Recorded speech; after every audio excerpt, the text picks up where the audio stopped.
right places, not too short, not too tall. Abby is so delighted. She has missed New York so much.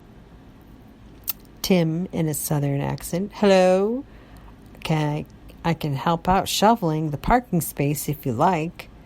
Yes, thank you. I'm expecting company from New York, and I know they are not expecting this much snow to be here. Tim says, not a problem. If you need anything, just let me know.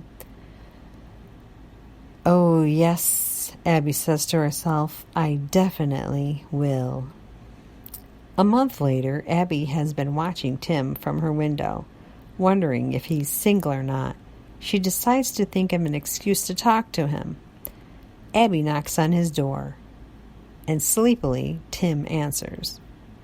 I'm so sorry. Were you sleeping? Tim says, that's okay. What can I do for you?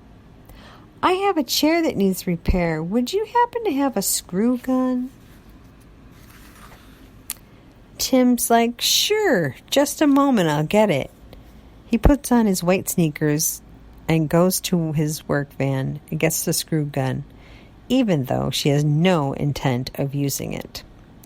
Thank you, says Abby. No problem, anytime. Well, now, what she says, she got a good look at him at least. Muscular, very tanned, and a rugged smile. He's a biker. One day she peeked out the door, and there was Tim with his dog, and his deep voice shouts out a sexy, hello there.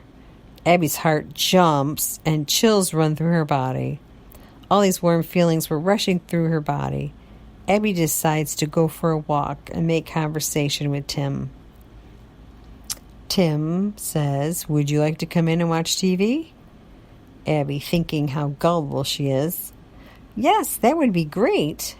Inside, Abby sees how neat Tim keeps his place. Although she could do without the smoke and beer, she just goes along with it. Abby says, I am so glad you moved here. You can never move. It's so lonely here. Sounding like a lunatic, Abby confesses that it has been a very long time since she's been with anyone. Tim's like, really? Well, I can help you with that.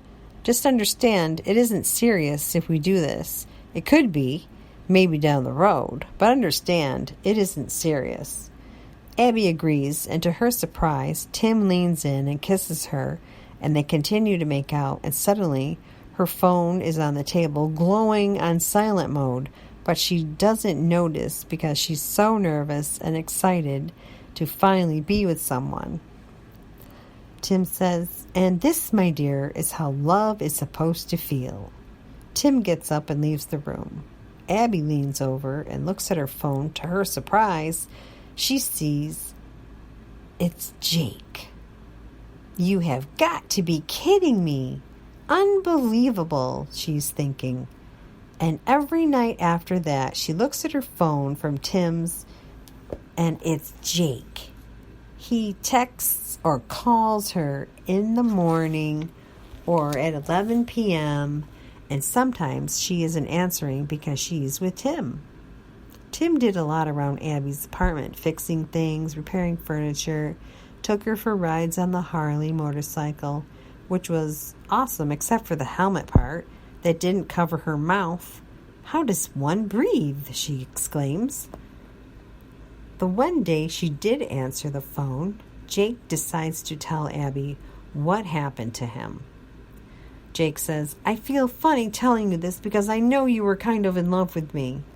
Never mind that, just tell me. Thinking, can you believe this guy? Making it all to be one-sided. He admitted he had fallen for someone and didn't work out. Go figure, she thinks. I've been talking to some other friends about this too. I'd like your opinion. I haven't heard from her in 3 days. No answers to any of my text message. And we were texting constantly back and forth. Even at my band practice. Now nothing. I had gone to see her prior to this. Abby's like flabbergasted that he would even break his own rules. Jake, I am shocked. For one, that you of all people would put yourself in that position. What were you thinking? Just think of yourself right now. Disconnect. She isn't going to call you back. It's over. Jake says, yes, you're right. Others have said the same thing. I was sure it was right. I saw all the signs. And Caroline's like, what signs?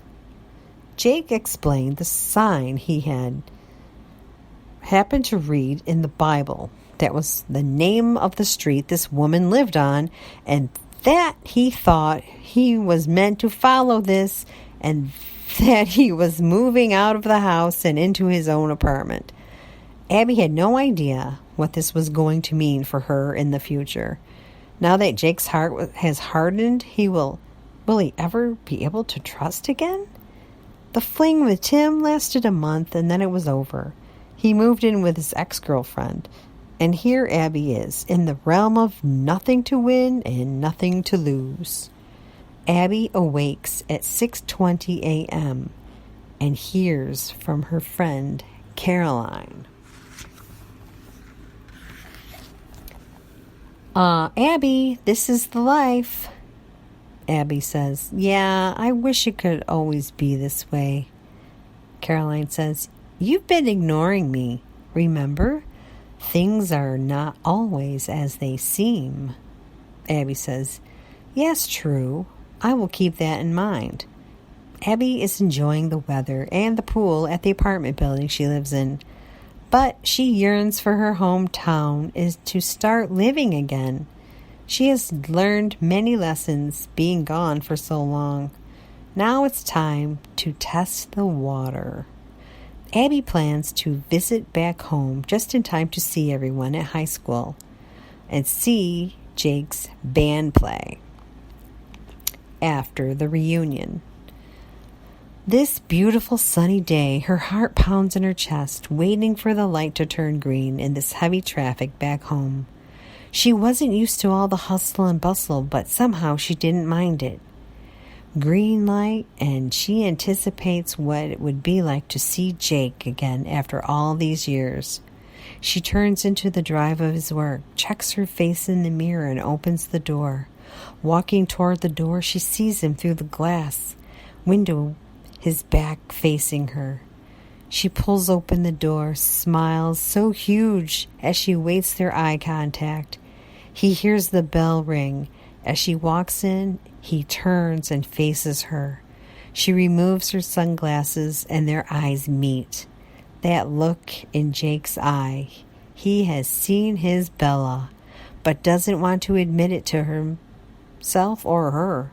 His slicked back hair, soft brown eyes, looking so intently, and he smiles and raises his hand. Her hand meets his, and he can't help it. He holds out his arms, and they embrace. Nervously, he asks, so what's your plan for the day? Abby says, right now, I'm here with you, enjoying the hometown, of course, and I've missed it. Jake says, you can stay at my place next door whenever you want. I can go back and forth to see you. Great, that would be convenient. And he says, you can spend the night anytime. I have plenty of room. I have 2 huge TV rooms. We can watch the game and movies, order out every night, eat like kings.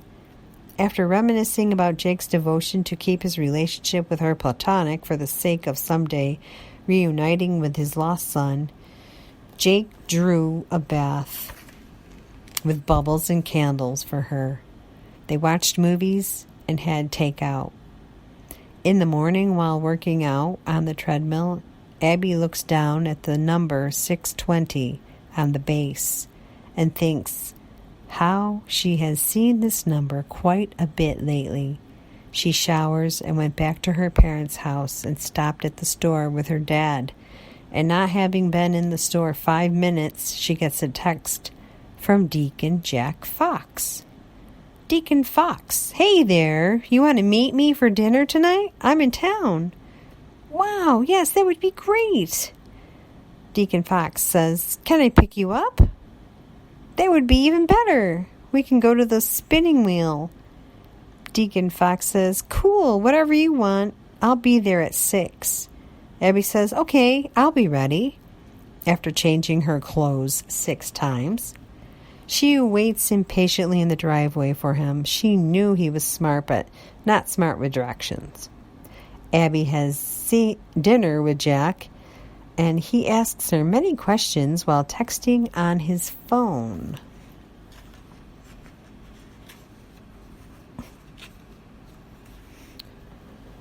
So, would you ever move back to New York? I don't know. It would be hard to start over again alone. So, what have you been doing these days? Well, working as a receptionist, reservation agent, but work is slow right now. Jack says, I see. Well, our table is ready. He is texting someone, and when Abby's phone gets a text, Jack tells her to go ahead and answer. He doesn't mind. They eat, and Jack drops Abby off at home, and company is there. As he dropped her off, she heard him saying, So, can I steal you away again? And Abby pretended not to hear him, thinking he was joking, as she vaguely remembers hearing something like that before. As he stopped at the house, he sped around the car to open Abby's door. She thanked him for everything, and they hugged, and don't forget to tell Selena I said hi, and we had dinner. Abby smiles and walks into the house saying, I won't.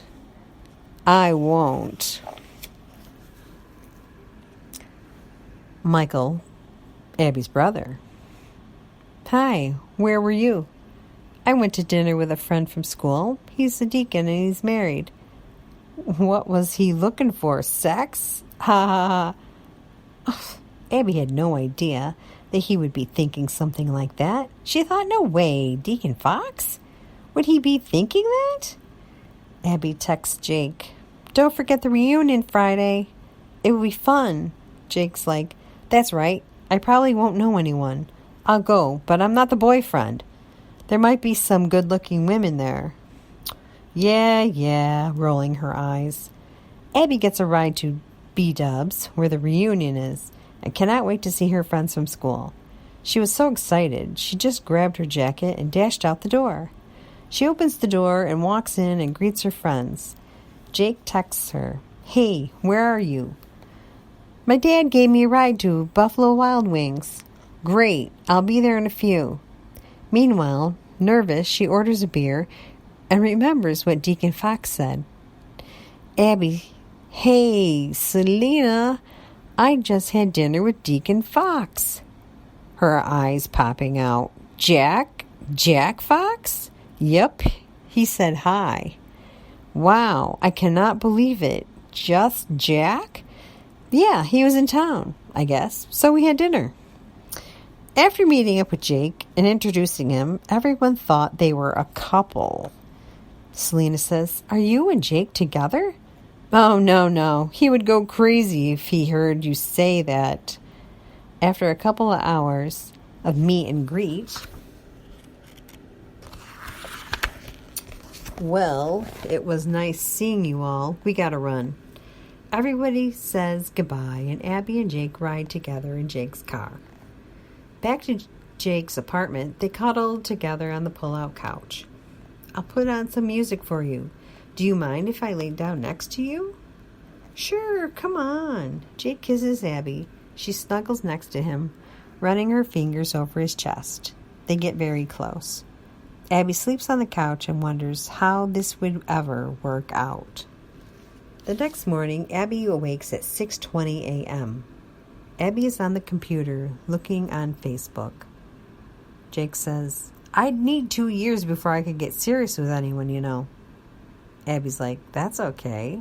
Abby's thinking, it's not like anyone is busting down my door. I just wish this could have lasted longer than 2 weeks, almost sobbing. Jake says, you sad because you will miss your family? Abby's thinking how much she will miss Jake, but she doesn't want to say. So she says, yeah, I'm going to miss my family, with tears running down her cheek. Jake's like, you can move downstairs. Abby's like, I can't live here, thinking it's the city. Jake gives her a kiss and goes off to work next door. Abby wonders what What does that mean? He will need 2 years?